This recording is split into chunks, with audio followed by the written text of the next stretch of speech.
In this tutorial, I'll show you how to use Notion for time management with a ready-made template. It's an easy way to organize your tasks, projects, and schedule in one place. Let's get started. Open Notion and click Templates in the sidebar. Search for Time Management, Daily Planner, or Weekly Planner. Then choose a template that fits your workflow and click Use this template.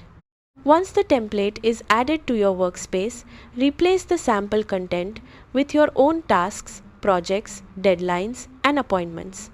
Add properties such as priority, due date, and status to keep everything organized.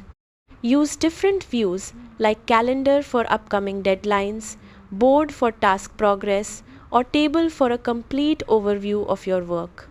Choose the view that works best for your daily routine.